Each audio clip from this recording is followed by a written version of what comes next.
ओम नमः शिवाय। ओम नमः शिवाय। ओम नमः शिवाय। हिंदू धर्म में भगवान महादेव शिव जी को मोक्ष के देवता के रूप में जाना जाता है। भारतवर्ष में भगवान शिव को पूजने वाले भक्तों की संख्या सैकड़ों में है।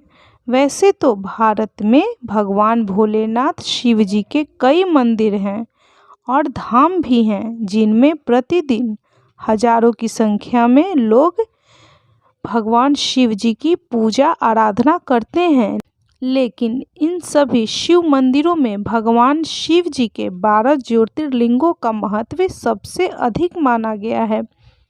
हिंदू महापुराणों के अनुसार इन 12 ज्योतिर्लिंग में भगवान शिव स्वयं ज्योतिपुंज के रूप में साक्षात विराजमान हैं।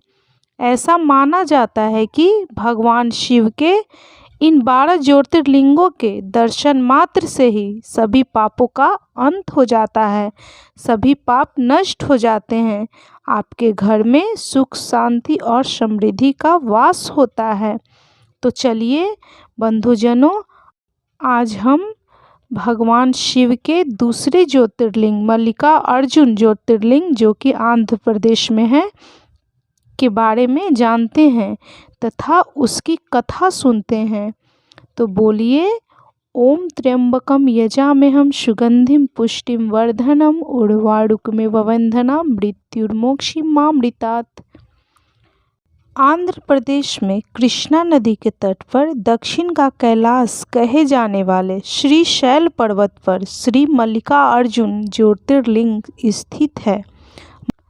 महाभारत, शिव पुराण तथा पद्म पुराण, महापुराण आदि में धर्म ग्रंथों में इसकी महिमा और महत्व का विस्तार से वर्णन किया गया है।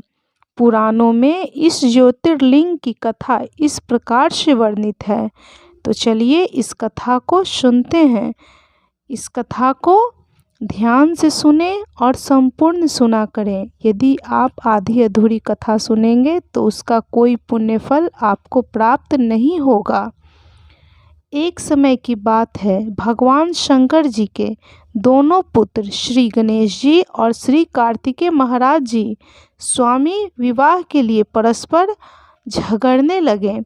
प्रत्येक का आग्रह था कि पहले मेरा विवाह किया जाए। उन्हें लड़ते झगड़ते देखकर भगवान शंकर और माँ भवानी पार्वती ने कहा, तुम लोगों में से जो पहले पूरी पृथ्वी का चक्कर लगाकर यहाँ वापस लौट आएगा उसी का विवाह पहले किया जाएगा। माता पिता की यह बात सुनकर श्री कार्तिकेय स्वामी जी तो पहले अपने वाहन मयूर पर विराजित हो तुरंत पृथ्वी प्रदक्षिणा के लिए दौड़ पड़े। लेकिन गणेश जी के लिए तो यह कार्य बड़ा ही कठिन था।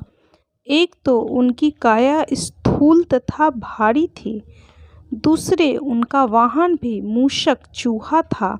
भला वे दौड़ में स्वामी कार्तिकेय की बराबरी किस प्रकार कर पाते।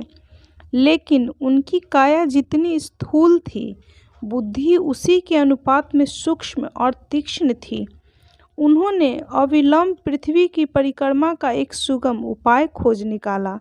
सामने बैठे माता पिता का पूजन करने के पश्चात उनकी 7 प्रदक्षिणाएं करके उन्होंने पृथ्वी प्रदक्षिणा का कार्य पूरा कर लिया। उनका यह कार्य शास्त्र अनुमोदित था।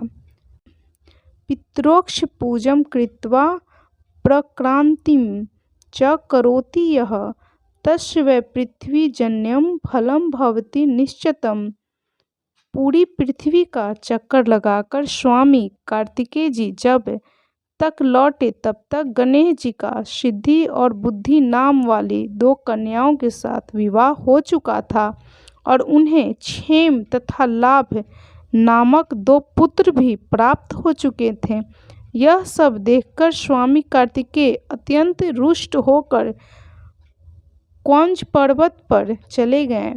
माता पार्वती वहां उन्हें मनाने पहुंची। पीछे शंकर भगवान वहां पहुंचकर ज्योतिर्लिंग के रूप में प्रकट हुए और तब से मल्लिकार्जुन ज्योतिर्लिंग के नाम से प्रख्यात हुए, विख्यात हुए। इनकी अर्चना सर्वप्रथम मल्लिका पुष्पों से की गई थी। मल्लिका अर्जुन नाम पड़ने का यही कारण है। एक दूसरी कथा यह भी कही जाती है कि इस शैल पर्वत के निकट किसी समय राजा चंद्रगुप्त की राजधानी थी। किसी विपत्ति विशेष के निवारणार्थ उनकी एक कन्या महल से निकलकर इस पर्वतराज के आश्रम में आकर यहाँ के गोपियों के साथ रहने लगे। उस कन्या के पास एक बड़ी ही शुभ लक्षणा सुंदर श्यामा गौ थी। उस गौ का दूध रात में कोई चोरी से दूह ले जाता था। एक दिन संयोगवश उस राजकन्या ने चोर को दूहते देख लिया और क्रुद्ध होकर उस चोर की ओर दौड़ी, किंतु गौ के पास पहुंचकर उसने देखा कि वहां शिवलिंग के अतिरिक्त और कुछ नहीं है। राजकुमारी ने कुछ समय पश्चात उस शिवलिंग पर एक विशाल मंदिर का निर्माण कराया। यही शिवलिंग मल्लिका अर्जुन के नाम से प्रसिद्ध है। शिवरात्रि के उत्सव पर्व पर यहाँ बहुत बड़ा मेला लगता है। इस मल्लिका अर्जुन शिवलिंग का दर्शन, पूजन एवं अर्चना करने वाले भक्तों को सभी सात्विक मनोकामनाएं पूर्ण हो जाती है। उनकी भगवान शिव महादेव के चरणों में स्थिर प्रीति हो जाती है। दैहिक, दैविक, भौतिक सभी प्रकार की बाधाओं से वे मुक्त हो जाते हैं। उन्हें सभी प्रकार के मानव सुख प्राप्त होते हैं। तो बोलिए कर्पूर गौरम करुणावतारम संसार सारम भुजगेंद्रहारम सदा वसंतम हृदय रविंद्रे भवम भवानी सहितम नमामि। ओम नमः शिवाय, ओम नमः शिवाय, ओम नमः शिवाय। बंधुजनों, इस कथा को जितना हो सके शेयर कीजिए। यदि आपके द्वारा इस कथा का महत्व कोई और सुनेगा तो उसका पुण्य फल भी आपको ज़रूर प्राप्त होगा। और यदि आपको ये वीडियो अच्छा लगा हो, कथा अच्छी लगी हो, तो कृपया लाइक कीजिए, शेयर कीजिए और चैनल को सब्सक्राइब करना बिल्कुल भी ना भूलें।